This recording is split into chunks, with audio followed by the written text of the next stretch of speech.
Hey guys and gals, now we're here from Dwaid Gaming, and so you on Twitter, the Gaming Drag. Today I'm coming back at you on the Let's Play episode of Cienie. Anyway, y'all, I am back from FWA. I had a wonderful time. If you're following me on social media, or if you're following me on like Blue Sky or Twitter, you will have seen all kinds of stuff that I posted about. I've got a lot more to post, y'all, so that's just an update. If you want to see how my FWA trip went, just look for like Naroon Watercrest, like I think on Blue Sky, and Dwaid Gaming. It's going to be Dwaid Gaming on both. Dwaid Gaming on Blue Sky and on Twitter, because I refuse to call it X, because it's not X. It's fucking stupid. That's a stupid name. Anyway, let's go ahead and jump right back in, shall we? Alright. Back to the Yin team. I can't help but chuckle. Huh! Not in movies. Oh, that's cute. In the end, we settle on Beefy and go from there. Beefy. As the movie plays, David and I laugh at the protagonist's shenanigans and witty dialogue. I never expected Buff Wolf Guy beating up bats to be so entertaining. Eliasz, meanwhile, hides his face with a pillow during one of the scary scenes. Or spills popcorn on the floor. I thought you weren't scared so easily, Eli. I just hate jump scares. Ha! Glad he didn't faint, at least. I'm gonna kick your ass, little bro. You can try. Eliasz grabs a handful of popcorn and throws it at David. Hey! You deserve that. Don't waste good popcorn. You can eat it off me. I'll allow it. I feel like it would be cleaner eating it off the floor. He throws a pillow at me before we all burst into laughter. For the first time in quite some time, I feel such a pure sense of delight. It's nice to let go of everything, even if just for a second. Not that all my worries have vanished, but maybe just for tonight, I'd like to pretend that now is the only thing that matters. Spending time with my friends like we used to do. After everyone falls asleep, I can't help but think of Marcus. I want to stay mad at him for lying to me. Yet as I glance at my phone, the hanging sense of guilt grips my heart. He's probably worried sick by now. I guess I should at least tell him that I'm okay. At David's place, we'll be staying here for the night. Tom, where have you been? Oh, out. I'll tell you later. We were worried. We? Well, your dad asked where you were. I told him maybe you're with your friends. I'll come to the police tomorrow and explain everything. Alright, just glad that you're safe. Fade to sleep pretty quickly after that.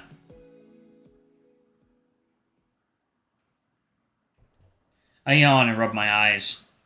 No, that's not an excuse. It takes a moment for the room to come back into focus. Oh god, I could really use a few extra minutes of sleep.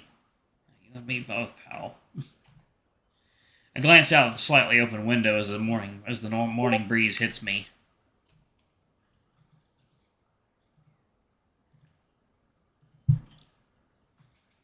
I don't know what else you want me to say. You wanted the truth, didn't you? Doesn't mean I won't get mad. They probably think they're not loud enough to wake me up, yet I can clearly hear the brothers' voices coming from the kitchen.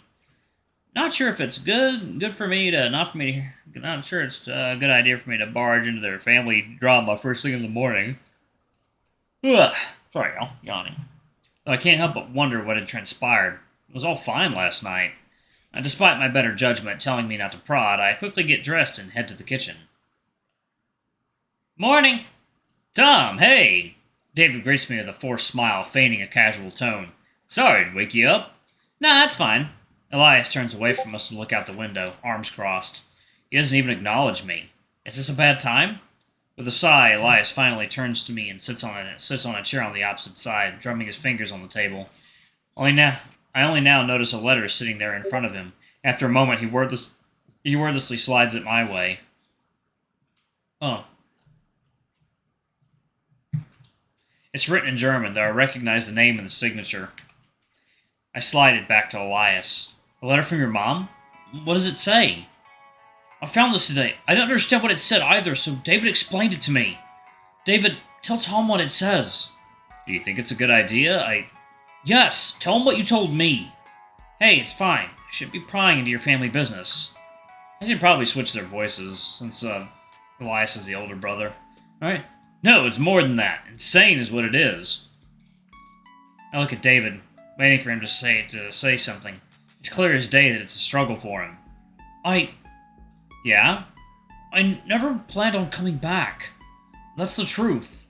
What do you mean? I must have misheard, right? I'm still barely awake after all. Of course you didn't. Fuck! You wouldn't even bother reaching out to us again if it weren't for that fucking letter. Eliasz paces across the kitchen, his fists clenched. He doesn't even look at David anymore. David, on the other hand, looks straight at me, his lower lip jutting out slightly as his pupils dilate. I'm trying my hardest to think of something to say, but only a single word comes out. Why? Back in Germany, I guess I just accepted that you and Elias would have hated me. I had a life there. I met new people and was about to get a well-paying job. I was content. Mom was always my priority. I'd be content too if I was living off Granddad's money. And imagine how easy it was for you to forget us. Hold on just a second. David doesn't flinch at Elias's remarks. Instead, he keeps looking right at me, as if he's trying to earn my sympathy. Yet all it does is make my blood boil even more. Why does he lie again and again? When we talked at Gruby Nedsviz, you asked me for the truth. I didn't exactly tell you everything.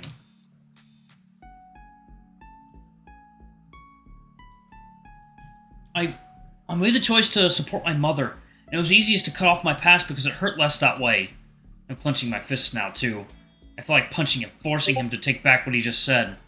He wouldn't just forget about us. It could have never been that easy. We've been through so much. No, it's... But despite my best attempt, I still couldn't forget about you two. No matter how much stupid stuff I did in Germany, you guys never looked my mind even for a second. Cut the bullshit. You thought we'd never find out, and that's why you lied. No, I was gonna tell you. But at some point after seeing Tom again, I got scared. So Granddad gave you his blessing, his money, and sent you back. He did. He asked me to check on the house and to make sure that you and Dad were doing alright. More lies. Granddad never cared about me or Father. We're just fine without him. I don't want anything from him or you. A whirlwind of emotions rages inside me, where the confusion and anger morph into a simmering disappointment. I look at David. His pathetic face feels like the perfect target for my fist right now. Instead, I take a deep, deliberate breath.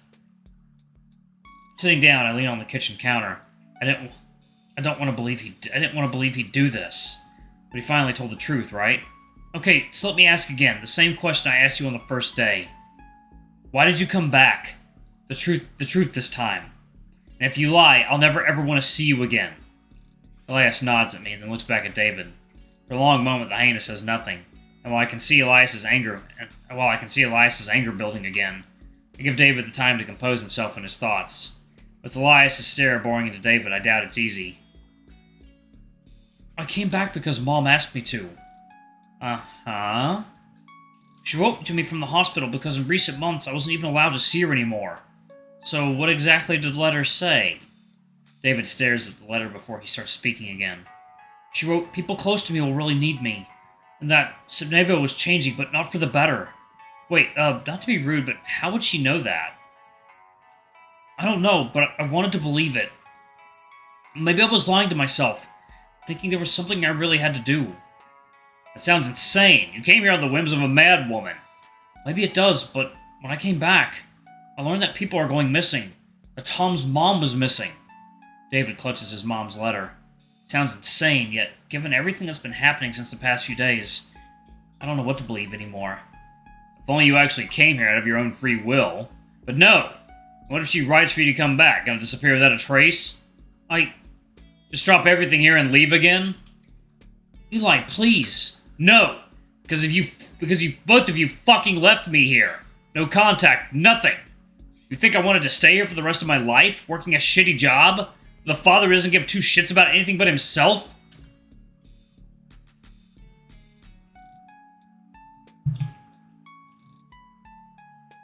I don't know. You seemed happy to stay. Elias pinches his forehead in disbelief. Because I'm not someone who just leaves everything behind. You know what? I'm out of here. Sorry about this. See you around, Tom. Elias walks past me without a word. Elias? He doesn't respond as he storms out of the house. Neither David nor I say anything. He quietly folds the letter and puts it away in his pocket. I understand Elias's furious reaction. Their family. My own anger is simmering inside, although it's nowhere near as bad as what Elias seemed to be feeling. At least David is finally being honest, even if I can't believe the only reason for our reunion was this letter from a mentally ill woman. Not because he missed us, not because he wanted to reconnect, but just some letter. Ooh, this is an important one. Let's see what David has to say. Are you gonna leave now, too? Do you want me to leave? No. I fucking should. David hangs his head, but doesn't argue. I really should leave. Eli probably had the right idea. Even if part of me feels relieved, he finally told us the truth. Of course, that's what I thought the last time, too. So is this really everything? The real reason you came back? Yeah, I mean... Look, Tom, I know I wouldn't be easy to see you guys again. Really? Not easy? Poor you. I didn't mean... You've no idea how shitty it felt to lose you like that. Again, the hyena hangs his head. At least he has the sense to not continue throwing himself a pity party. I sigh, sitting down at the kitchen table, rubbing my temples. I look up to look at him. Why even bother seeing me? Your grandfather just asked to check on the house. You could have just done that and left me without me ever knowing you were here. I couldn't do that, especially not after learning about your mom. You know, all these years you could have just been talking to me. If visiting Sipnevo was such an ordeal, you didn't have to. You'd have known I went to Warsaw. We could have seen each other there. Or fuck, I could have visited you in Germany. But no, I guess it was just easier to cut off your past, huh? I'm sorry. Feeling that if I stay here, my anger might explode, I hop off the chair and motion to leave. David catches my arm. Wait, Tom, just let me explain, please. What for? You could have explained everything before you left. Yeah, I should have. I know it was fucking stupid, and afterwards, after some time passed, I thought you'd be too angry to listen to anything. I jerked my hand free from his grip. You'd be right. You don't know how bad Mom has gotten, Tom. I could just leave her there. Grandpa's too old. He can't do much for her, and I couldn't just let her be surrounded by strangers. Well, he said it himself. He wouldn't simply leave, and it's not like I could have made Mom come back to Sipnevo, even if she wanted to. Sipnevo, I think. Ah, alarm chant. Hush, hush, girl. Alright, y'all, I'm going to go ahead and pause it right there. Thank y'all so much for watching. Don't forget to like, comment, subscribe, ring that notification bell. I love you all, and I shall see y'all in the next video. Bye-bye!